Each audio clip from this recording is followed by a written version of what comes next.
கழகத்தின் வெற்றி வேட்பாளராக இருவரும் தெய்வங்களான புரட்சித் தலைவர் எம்ஜிஆர், புரட்சித் தலைவர் அம்மா அவருடைய அருளாசியோடு நம்முடைய புரட்சித் தமிழர் ஐயா எடப்பாடியார் அவருடைய அன்பு தம்பி அண்ணன் நாராயணசாமி அவர்களுக்கு செல்லுகிற இடங்களெல்லாம் மிகப்பெரிய வரவேற்பு. இன்றைக்கு மக்கள் பேராதரவோடு எல்லா இடங்களிலும் தாய்மார்களும் பெரியோர்களும் இளைஞர்களும் இரட்டை இலைக்குத்தான் எங்கள் வாக்கு என்று உத்தரவாதம் அளிக்கின்ற வகையிலே பெருந்திரளாக வருகை தந்து ஆதரவு அளிப்பது எங்களுக்கு புதிய நம்பிக்கையை, உறுதியான நம்பிக்கையை ஏற்படுத்தி, எப்படி கடந்த நாடாளுமன்றத்தில் இரட்டை இலை வெற்றி பெற்றதோ அதே போன்று 40 தொகுதியினுடைய வெற்றியிலே முதல் வெற்றியாக தேனி பாராளுமன்றத்துடைய வெற்றி இருக்கும். இப்போது எதிர்த்து நிற்கிற 2 வேட்பாளர்களுமே இரட்டை இலையிலே அறிமுகமானவர்கள்.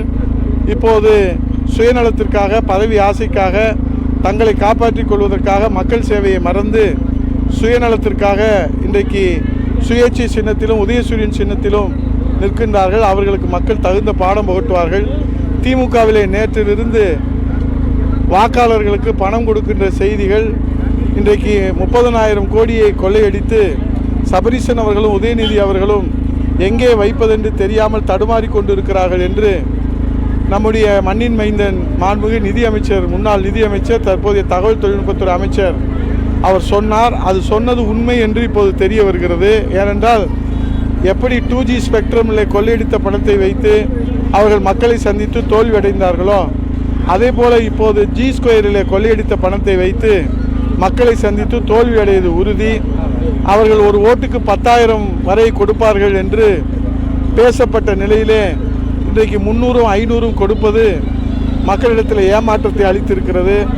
2G ஸ்பெக்ட்ரமில் 2 லட்சம் கோடி அடித்து கொள்ளையடித்தும் அவர்கள் மக்களிடத்தில் தோற்று போனார்கள்.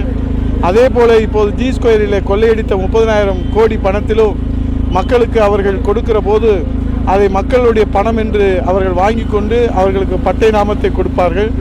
திமுக மண்ணை கவ்வது உறுதி. எதிர்த்து நிற்கிற பாரதிய ஜனதா கட்சி தமிழ்நாட்டிலே வேலை இல்லை. அனைத்து இந்திய அண்ணா திராவிட முன்னேற்ற கழகத்தான் தமிழ் இனத்தினுடைய உரிமையை, தமிழ்நாட்டினுடைய உரிமையை, தமிழர்களுடைய உரிமையை, முல்லை பெரியார் உரிமையை அண்ணன் நாராயணசாமி அவர்கள் இந்த சாமானிய மக்களுடைய உரிமை குரலாக டெல்லி நாடாளுமன்ற மைய மண்டபத்தில் உரிமை குரல் எழுப்புவார். அதற்கு மக்கள் ஆதரவு தருவார்கள். நன்றி, வணக்கம். அதுதான் தோல்வி பயம் வந்துருச்சு. எங்கள் வேட்பாளரை பிரச்சாரம் போகிறது கூட இடையூறு செய்கிறாங்க. நாங்களும் எல்லா ஒத்துழைப்பும் கொடுக்குறோம். அண்ணாமலை மாதிரி தெருச்சண்டை நாங்கள் போடுறதில்ல. நாங்கள் என்ன சட்டத்தை மதித்து, தேர்தல் ஆணையத்தை மதித்து, அவங்க என்ன கட்டளை இடுறாங்களோ அதை மதித்து இருப்பாங்க. நேற்று நிலையில் பிரதமர் மோடி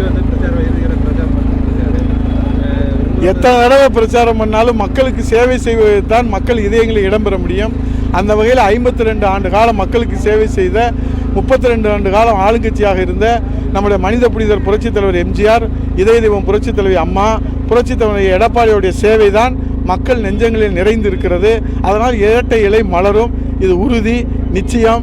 அது நம்முடைய உசிலம்பட்டி தொகுதியில் இங்கே இருக்கக்கூடிய நம்முடைய மாண்புமிகு பொறுப்பாளர்கள், எங்கள் அகில இந்திய ஃபார்வர்ட் பிளாக் கூட்டணி, ஆண்டித்தேவருடைய ஃபார்வர்ட் பிளாக் கூட்டணி, இங்கே இருக்க முன்னாள் சட்டமன்ற உறுப்பினர் அண்ணன் மகேந்திரன், அண்ணன் நீதிபதி, அண்ணன் தவசி, இங்கே மாவட்ட கவுன்சிலர்கள், ரெட்காசி உள்ளிட்ட எல்லாருமே இந்த மக்களோட